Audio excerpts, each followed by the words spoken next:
Meera Bai was one of the most prominent figures of the Bhakti movement in India during the 16th century. She was a devotee of Lord Krishna who expressed her love and devotion through her poetry and songs. Her life was marked by struggles and hardships, but she remained steadfast in her faith and love for the Lord, which made her an inspiration to millions of people even today. Early life and marriage. Meera Bai was born in 1498 in a Rajput royal family of Merta, located in present-day Rajasthan, India. Her father, Ratan Singh, was the king of Merta and a great devotee of Lord Vishnu. Meera was born into a family of devout Hindus who followed the Vaishnav tradition. From a young age, Meera showed a fascination for Lord Krishna and was drawn to his stories and teachings.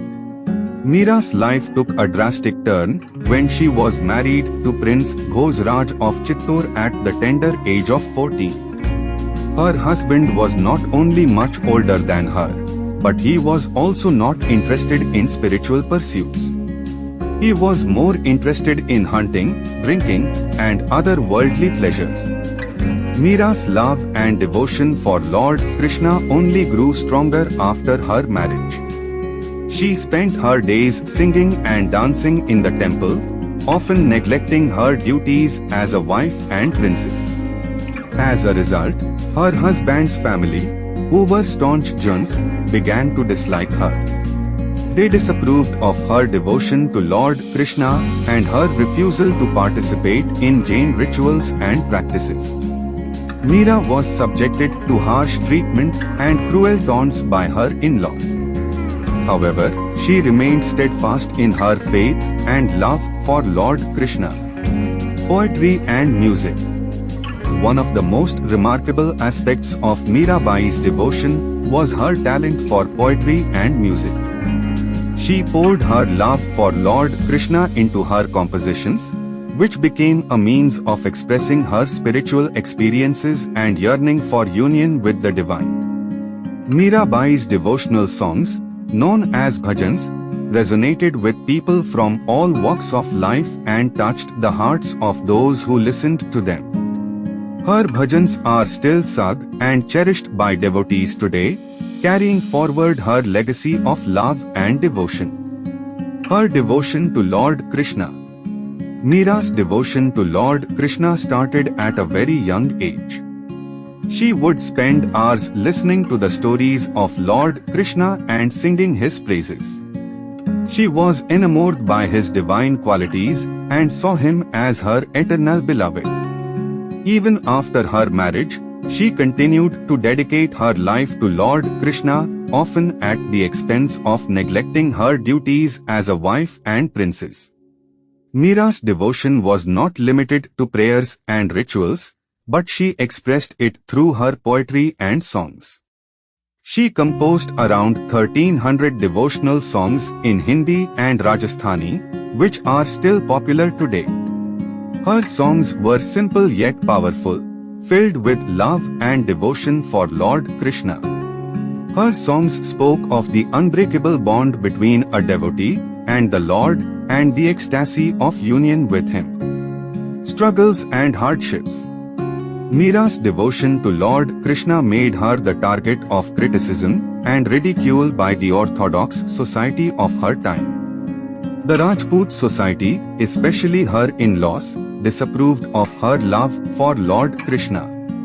They accused her of disregarding her duties as a wife and princess and bringing shame to the family.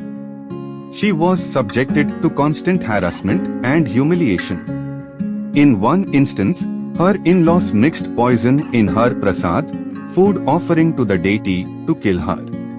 However, the Lord protected her, and she emerged unscathed. When her husband died in battle, Meera faced even more hardships. Her in-laws tried to force her to perform sati, self-immolation of a widow, on her husband's funeral pyre, but she refused. She left Chittor and went to Vrindavan, the sacred land of Lord Krishna's childhood, where she spent the rest of her life in devotion to the Lord. The legend of the poison. One of the most famous stories associated with Meera Bai is the legend of the poison. It is said that Meera Bai's detractors, hoping to poison her, offered her a cup of poison disguised as a divine gift. Meera Bai, unwavering in her faith, drank the poison, invoking Lord Krishna's name. Miraculously, the poison transformed into nectar, saving her life. This incident further solidified her status as a divinely blessed devotee. Meera's life in Vrindavan. Meera's life in Vrindavan was marked by struggles and hardships. She faced criticism and ridicule from the Orthodox society for her unorthodox ways of devotion to Lord Krishna. She would spend most of her time in the temple, singing and dancing in ecstasy, and often neglecting her physical needs. She survived on the charity of her devotees and often went hungry. Despite all the hardships, Meera remained steadfast in her love and devotion for Lord Krishna. Her songs and poems became popular not only in Vrindavan but also all over India. Many people, both Hindus and Muslims, were drawn to her simple and profound teachings. Meera's encounter with Akbar. One of the most famous incidents in Meera's life is her encounter with the Mughal Emperor Akbar. In 1562, Akbar visited Vrindavan and wanted to meet Meera, whom he had heard so much about. Meera declined to meet him, saying that he was not her true emperor, and Lord Krishna was her only lord and master. Akbar was impressed by Meera's devotion and invited her to his court in Agra. Meera accepted the invitation, but on one condition, that she could take the image of Lord Krishna with her to the court. Akbar agreed, and Meera went to the court with the image of Lord Krishna. She sang and danced in ecstasy, much to the amusement of the courtiers. When Akbar asked her why she did not worship the Prophet Muhammad, Meera replied that she saw no difference between Lord Krishna and Prophet Muhammad, as both were the manifestations of the same divine. Akbar was impressed by her wisdom and devotion and offered to grant her any wish. Meera asked for permission to return to Vrindavan, where she could spend the rest of her life in devotion to the Lord. Enduring legacy. Meera Bai's devotion and her indomitable spirit continue to inspire people across generations. Her unwavering love for Lord Krishna serves as a reminder that true devotion transcends societal boundaries and norms. Meera Bai's bhajans, infused with profound spirituality, have become an integral part of devotional music in India. Her teachings and life story continue to be celebrated through various forms of art and literature, ensuring that her message of love and devotion reaches the masses. Death and legacy.